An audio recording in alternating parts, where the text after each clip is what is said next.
Forget gurus. Forget anyone claiming to be an online business expert without going through the challenges of entrepreneurship themselves. The Real Money, Real Business podcast is here to prove the best insights in online business comes from your fellow online business builders. We dig into stories of entrepreneurs selling their business on the Empire Flippers marketplace so that you can learn how they made their business profitable, how they overcame obstacles, and what lessons they learned in their online journey. If you want to take your business and your knowledge to the next level, you've come to the right podcast. Let's get started. Thanks for tuning in to our seller interview series. Up today, we've got a service business for sale in the SEO niche. Created in November 2014, this business makes an average of $22,164 per month in net profit, and the listing number for this business is 48371. Now, we do these interviews to give potential buyers more information about both the seller and the asset they're looking to purchase. We hope these insights are helpful for you in making a buying decision. We've got the seller with us today to go through the business and cover everything from niche selection to traffic and monetization. So thanks for coming on, John. Hey, thanks so much for having me. Yeah, great to have you here. Just before we get started, I'm going to go over a quick summary of the business. So this business was built in November 2014. This business has average monthly revenue of $61,048 and is producing an average net profit of $22,164, and that is based on a 12-month average. Included in the sale of the business are all associated domain names and site content and files, an email list, social media accounts, existing writer and editor freelance contracts and relationships, custom-built order management system, and employee contracts. So let's kick this off, John. Can you tell me a little bit about your background in building and running online businesses? Sure. Yeah, it's a great question. This was one of my first projects, actually, and now it's one of many projects that I've run over the course of the last 6 years. Beforehand, I worked in the corporate world, most notably in usability testing for a large multinational company, and eventually kind of decided that I wanted to do something for myself, saw a gap in the market, and started this business in the UK. Awesome. Okay. So walk me through some of the beginning kind of phases of the business and where it is now, because I understand that, where the business sits today, you've really been able to build a strong reputation and you're well known in the niche. So how were you able to accomplish all that? Sure. Well, initially we started entirely via Facebook groups. Before we ever had a website, before we ever had anything really, we went into the SEO Facebook groups and started to look out and kind of just put the feelers out to what people were needing. Well, 6 years ago, a lot of the SEO groups that we were in needed really affordable content and they needed it fast. So that was our first ever introduction into the productized service world, I guess.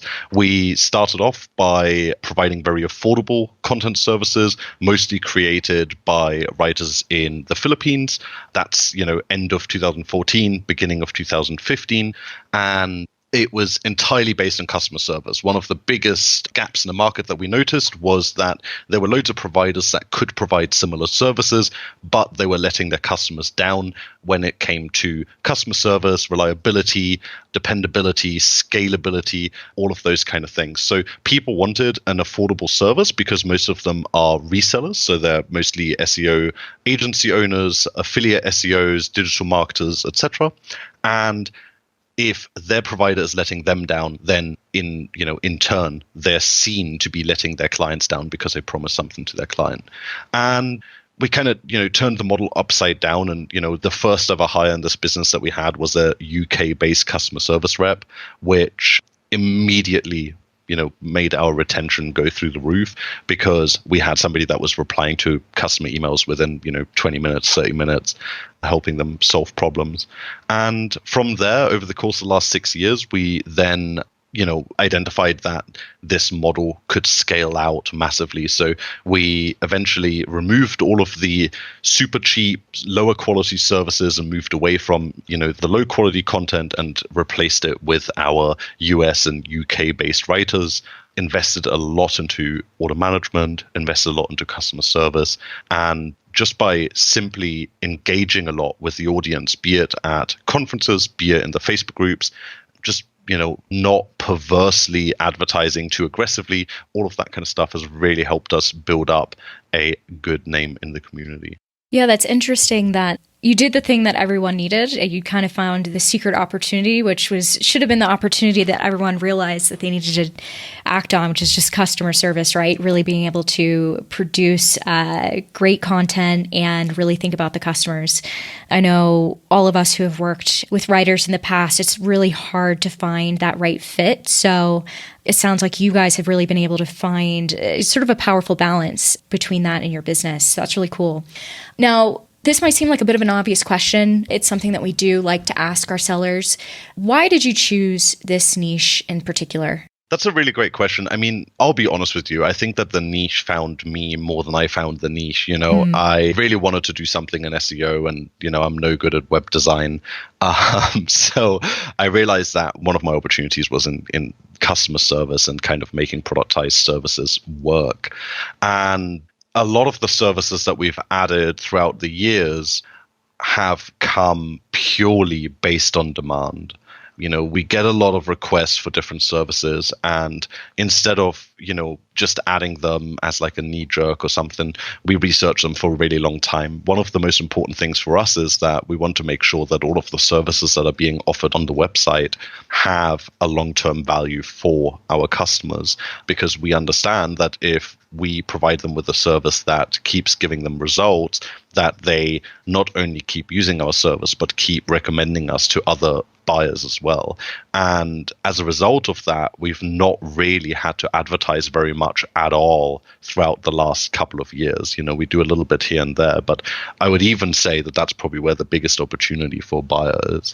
Oh, perfect. Yeah, we'll talk about that a bit later in the interview, because I think you're right. It's you guys were able to really build something strong. You didn't have to market yourself so much, but certainly an opportunity for a buyer. But before we get there, you're talking about these different services that you guys offer. I understand that you have Unique Model. Can you walk me through how this business primarily makes money? And maybe just you can talk about that from a high level to help buyers understand how this business works. Sure. So predominantly, we have a couple of productized services that we fulfill for our customers. The customers come to our website and place an order, just like you would for any other item, just like you would on Amazon or whatever.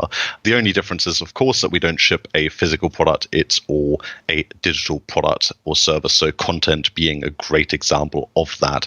We charge a fixed price per word or whatever quantity of the other products there is, and we then carry that service out. The majority of the services are carried out in-house. For a couple of the services, we have fulfillment partners that we've worked with for pretty much the entirety of the business.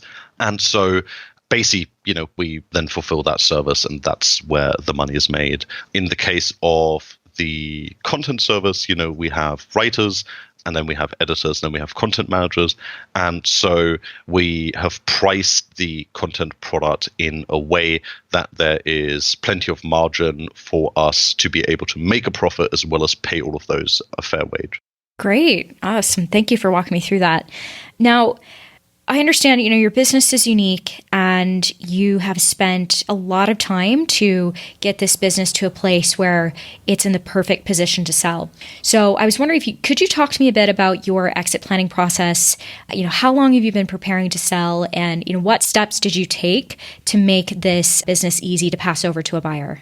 It's worth talking about. I think the first time I ever spoke with one of the EF brokers was about 2 years ago. And about 2 years ago, I put the feelers out and I said, what do we need to do to get this into the perfect position for somebody to be able to acquire it?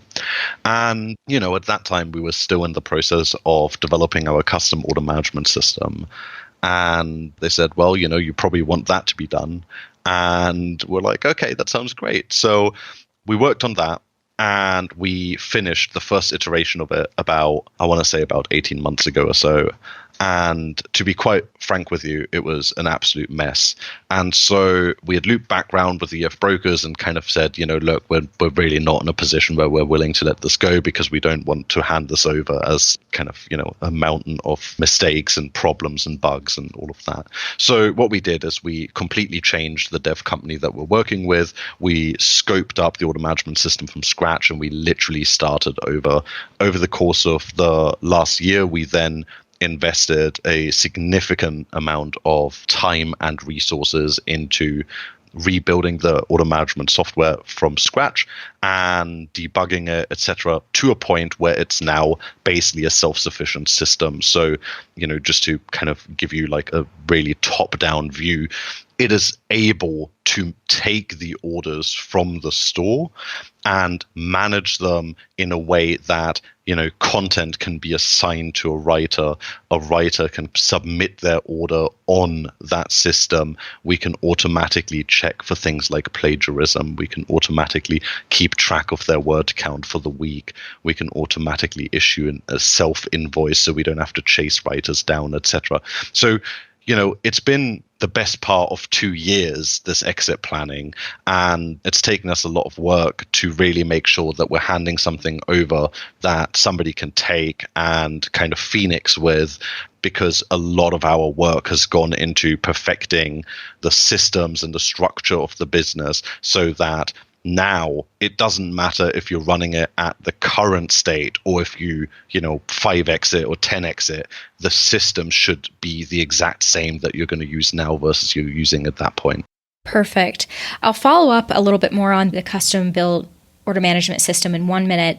Before we get there, I just want to explore, why would you say, sell this business right now instead of keep it and grow it?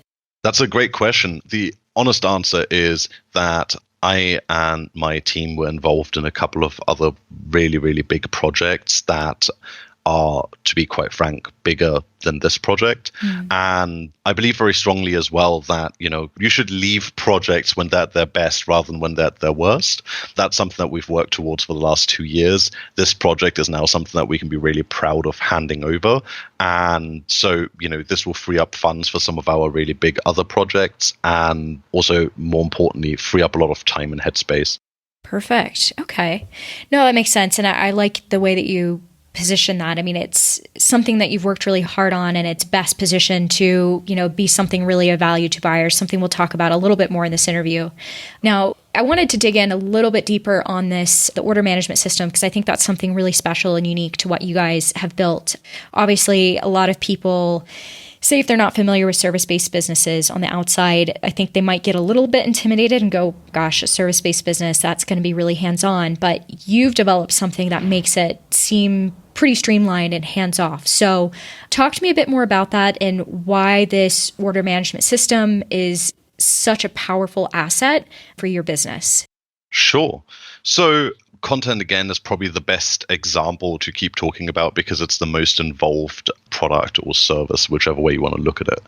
In the past, an order would come in and the order would then have to be taken off of the back end manually and moved into a spreadsheet or a Trello board or a ClickUp board or whatever, manually assigned to a writer.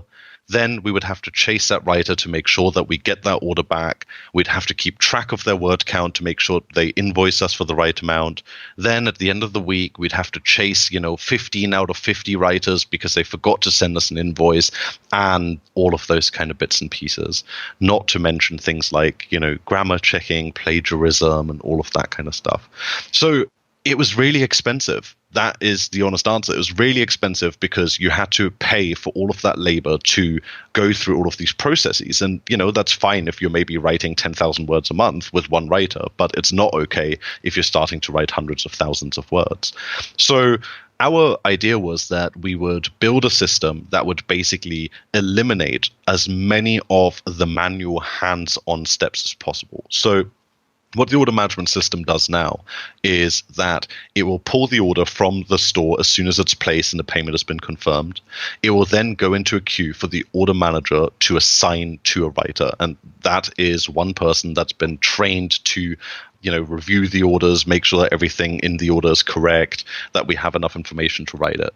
Well, the order management system then shows them writers that still have availability this week so that they can quickly and efficiently figure out, who to assign this to. They assign it to the writer. The writer gets an email and a Slack notification to let them know that they've been assigned a new order. At that point, they start writing it in the order management system. The order management system has a built-in grammar checker and a built-in plagiarism checker, and it doesn't even let the writer submit the order without hitting the word count that the customer's paid for. So they go through that process and they submit their order. At that point, it automatically goes into a proofing queue. We have 3 editors that work for the company, and they see that this order is now in proofing. So they can check the order and then give it the all clear. As soon as they give it the all clear, the order is automatically delivered back to the store and the customer is notified, and the customer can now see the order in their My Account section. But it doesn't stop there. And the next step after that is that we used to have lots of problems with invoicing. Like I said, 15 out of 50 writers would forget their invoice, make a mistake, etc. So basically what we did is we got the writers to agree to let us self-invoice, which basically means that we keep track of the word count per week. We keep track of how much they get paid per word. And at the end of every week, we automatically generate an invoice for every single writer, put it in their account, and are able to download it if we want to. And once that's happened, we can download a mass payment sheet that you can import into PayPal and basically pay as many people as you want at the same time. I think the limit is 3,000. So that's what we've invested into, and the process is organized in a similar way for the other products that we have on the order management system. And what this has enabled us to do is that in the past, the content management required multiple people on the order management side. Now that is one person that works part-time and doesn't cost a ton of money. From a buyer perspective, other than making the payments once a week on a Friday, the buyer technically has to have no involvement in the whole content process. It just flies. So, it's really changed dramatically from where it started. I mean, yeah, it sounds like an absolute night and day compared to what you just described in the beginning, having all of those writers, having to follow up, making sure all of the milestones had been hit. I mean, it sounds like a bit of a headache for you. I'm sure your life has definitely changed since this system's been put in place. For sure. Now, people hearing about this system, it's certainly impressive what you've been able to develop. Obviously, that comes with, understanding a bit of back end and a relationship with developers. Can you walk me through, are developers carrying on with this buyer, or how might a buyer be able to still navigate or keep up with this system? Sure. So the development company that we found is absolutely amazing. They're very affordable. They've built the entire order management system. They have transferred all of the licensing rights, all of the IP rights to the business that this was sale. And they are absolutely happy to continue with the buyer to continue to develop, improve, or even create entirely new features, etc., for this order management system. They are paid on an hourly basis. And like I said, they're very affordable. They're based out of Poland. Okay, great.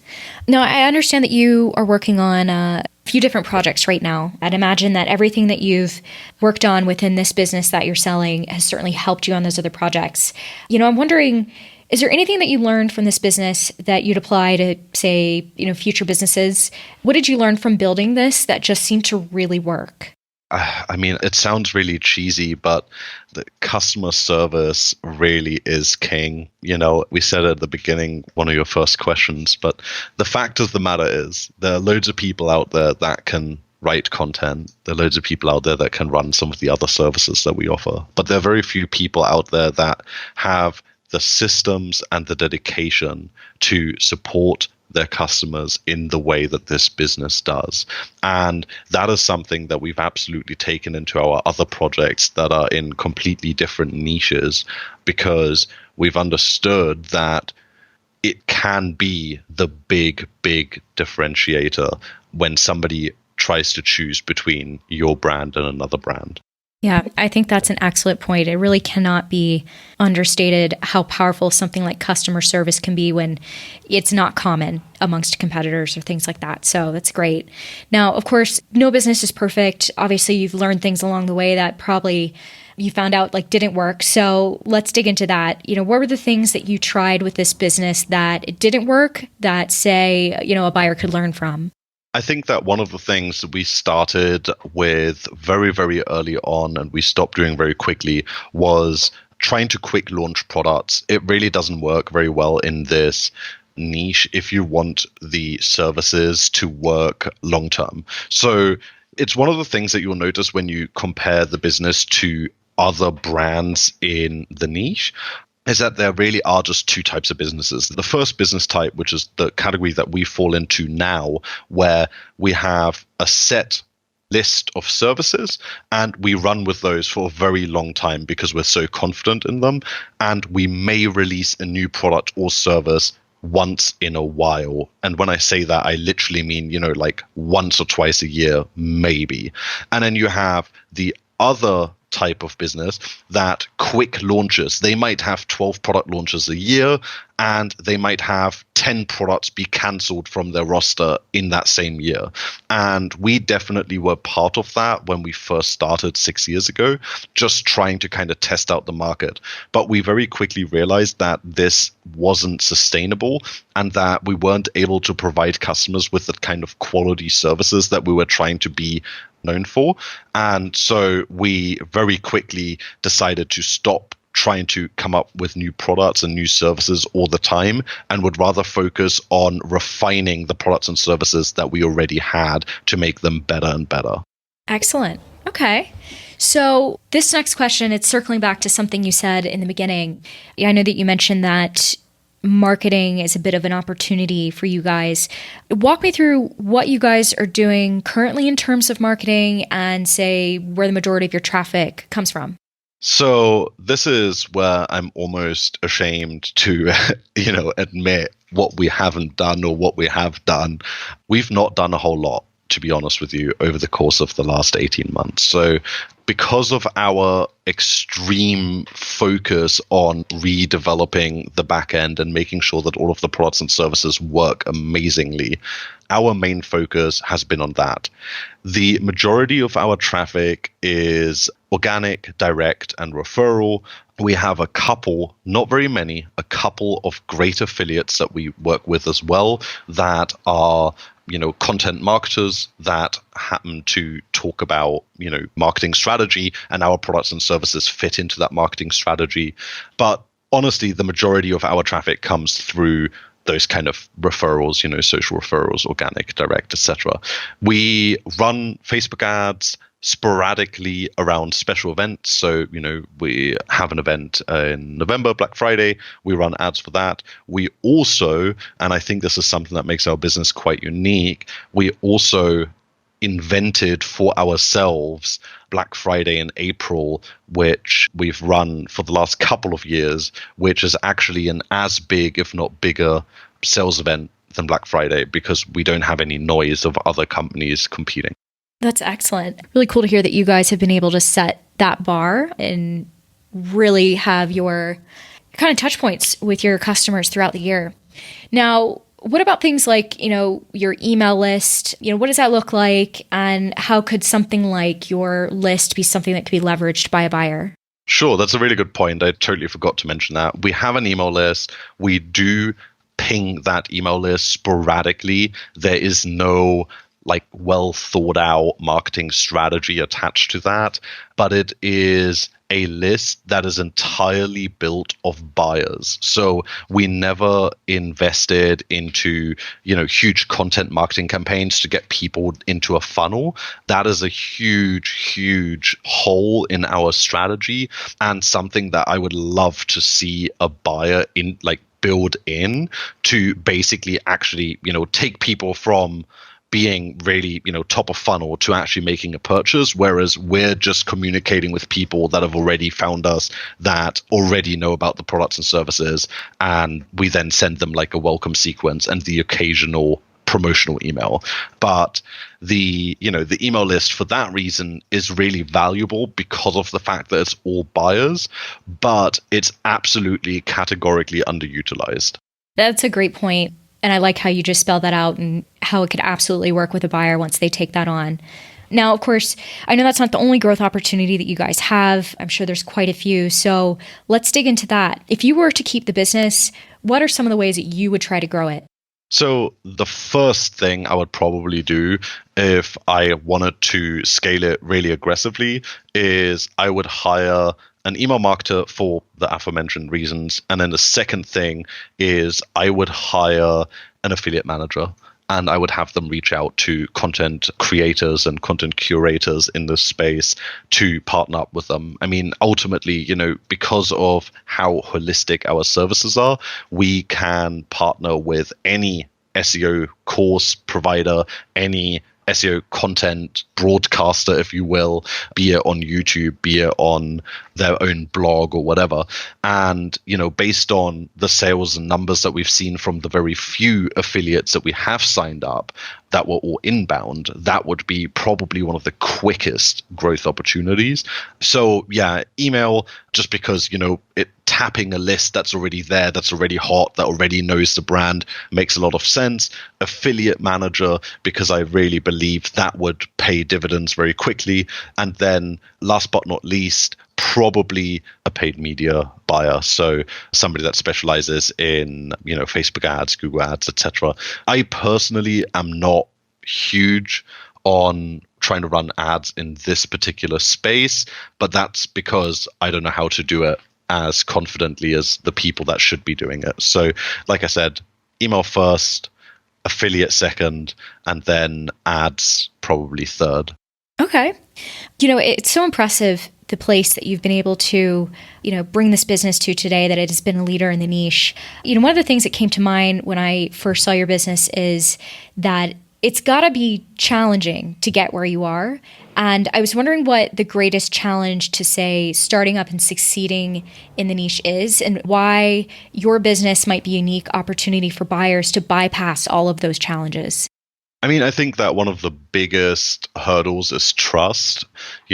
The problem is that everybody in this industry obviously knows how to make a website. Everybody knows how to, set up a PayPal or something like that. And for that exact reason, people are getting ripped off and scammed all the time. And so, new buyers can often be quite wary of new providers.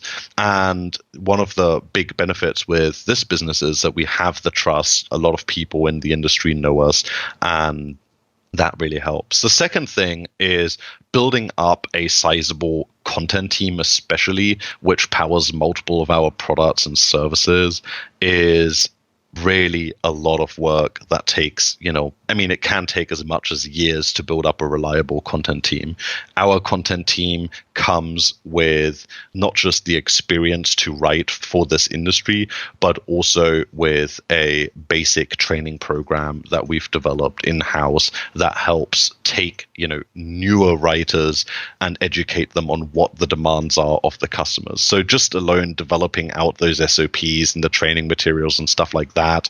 And then, of course, the order management system and finding the people to work on it.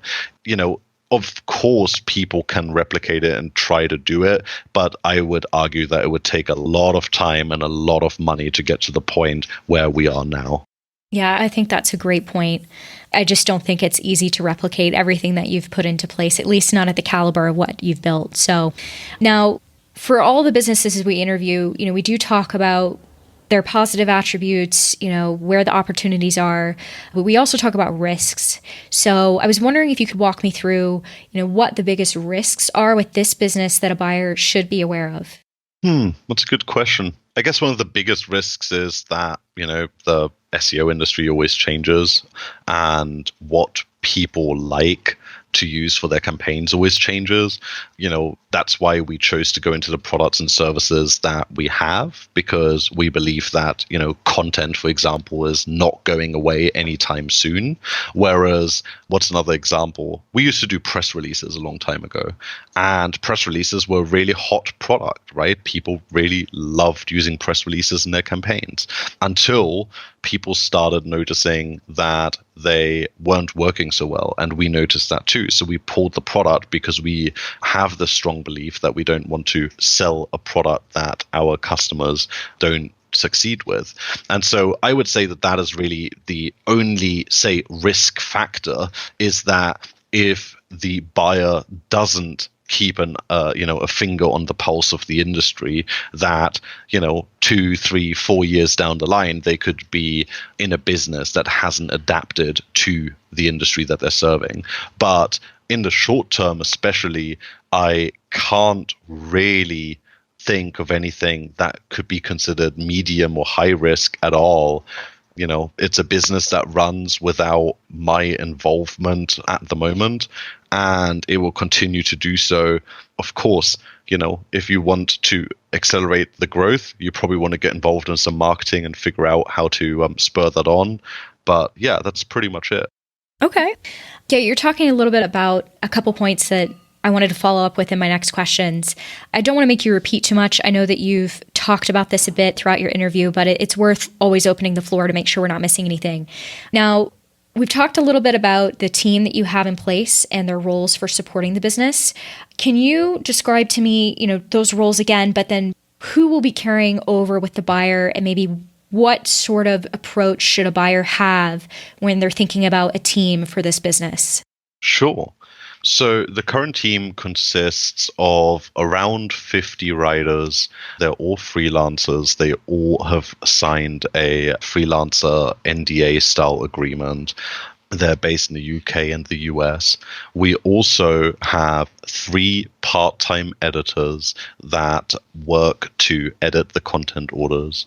They are also on freelance agreements. They sometimes, when we're very busy, we offer them to put in more hours and they charge us accordingly, and they bring that flexibility to the table. So if a buyer were to massively scale, they wouldn't necessarily have to find new editors overnight. They could just utilize the ones that are there.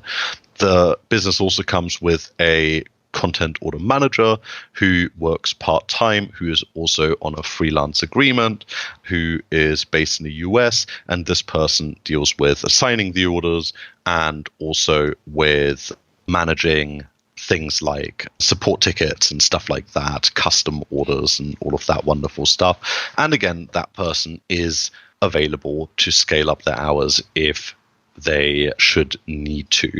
Currently, the business also has an order manager who works part-time, who works in the UK. That order manager is not coming with the business because that order manager is essentially already in another project and is basically just doing the order management first thing, getting it done, and so on and so forth. The idea is that as a buyer were to take this project over, that we offer to train a replacement for them. Now, if they already have a replacement person, then that's great. We'll spend a month training them up on exactly all of the order management processes that they need to know. If they don't, then we could try and help to hire someone in and then train that person. Other than that, we're selling as a business rather than as an asset. So a couple of other things that I guess are worth mentioning is that the business has a bookkeeper on retainer who takes care of the books. So that's pretty much hands-free. And I'm just trying to think if there's anything else. No, I believe that's it as far as the manpower. Okay. Now, of course, you've painted me a picture of your team and the people that you have in place, and this is something you pointed to before, but I think it's definitely worth hitting home. Like how much time you're actually spending on the business, maintaining it. I understand it's not necessarily a huge time investment on your part, but just help a buyer envision what it is that you're doing now to work on this business and perhaps how much time they need to be spending on it. Sure. So right now on a weekly basis, the only things that I do is I pay invoices for guest posts and I pay out the writers on a Friday. All in all, I would say that I probably spend like 2 to 3 hours doing that a week. Those tasks could easily be transferred over to an order manager or somebody else in the team. I am quite the control freak, and so I like to keep paying those myself because I kind of get to keep a finger on the pulse of the cash flow. The only other thing that I spend time on is occasionally I have written a blog post for the site. if we do a special promotion like our Black Friday in April event or our Black Friday event, I will set up the Facebook ads. And so, then I might spend a few hours getting that stuff set up, but that's kind of more sporadic and less something that is a have to do on a weekly basis kind of thing. And the only other thing that I spend some time on, which is maybe, I would say, another hour a week, is every now and then we get emails from customers that just ask really genuine questions that they would love to have answered by me. And I like to take the time out to answer those. But 9 times out of 10, they're, 5-minute emails that I get, 2 or 3 of a week. So it's, an hour max, I would say. Yeah, it's really impressive you've been able to build here. I understand this is quite the engine that's running, but that you're still able to only have to have a hand in it a couple hours a week is amazing. And I think, obviously a value proposition for a buyer for sure. Now, how much support are you offering buyers? That's a good question. I think what we said we would do is a month's worth of training for the replacement order manager. And I think we said that we would do about 6 hours of handover calls with the buyer themselves as well. And then I think that we also said about 60 days worth of email support if there's anything else that they need. Okay, excellent. And would you commit to a non-compete? Yes, so that obviously is subject to contract, and we would have to kind of see in what way, shape, or form that would happen. I don't have any plans to roll out another productized SEO service at all. But like I said, I'm involved in other businesses and just need to make sure that it's not something that's blanketing me from doing anything online or something like that. So on a subject to contract basis, absolutely. Okay. And are you open to something like an earnout? Yes and no. Of course, like every buyer, we prefer as much cash as possible. And, we'll take it on face value depending on the buyer. One of the things, as somebody that's built this up over the course of the last 6 years, we are absolutely also looking for the right buyer. And so, the more that we can see that a buyer is motivated to take this over and, really make it into their baby, the more flexible we'll probably be on the financials. Okay. Yeah, that makes sense. So this is my final question here, and it's one of my favorites. Putting yourself in the shoes of a buyer, why do you think this is a business worth buying? Well, most importantly, because it's turnkey. It's running, it's got a great reputation, it's got great systems, and the buyer, if I put myself in their shoes, the buyer, can take it over and I can just let it run and make me money, or I can get really invested and massively scale it up. And, there are competitors in this field that offer the same services that are doing about 20, 30 times the revenue that we are. And they're doing that purely by scaling their marketing. So big opportunity there. And, the great thing about this is that this has got the base to be able to scale it in that way. Excellent. Well, yeah, it's certainly a great business that you've built and an amazing opportunity for the right buyer, like you said. I'm definitely looking forward to seeing how this all plays out for you and rooting for you in the process, John. Hey, thank you so much, Sarah. I really appreciate it. Yeah, thank you. All right, everyone, thanks for listening. To check out more details on this business or to unlock the listing, visit empireflippers.com/marketplace and search for listing number 48371. If you're watching this on YouTube or Facebook, click the link in the description to go straight to the listing. By unlocking the listing, you'll be given everything you need to know about the business and can start your due diligence. Until next time.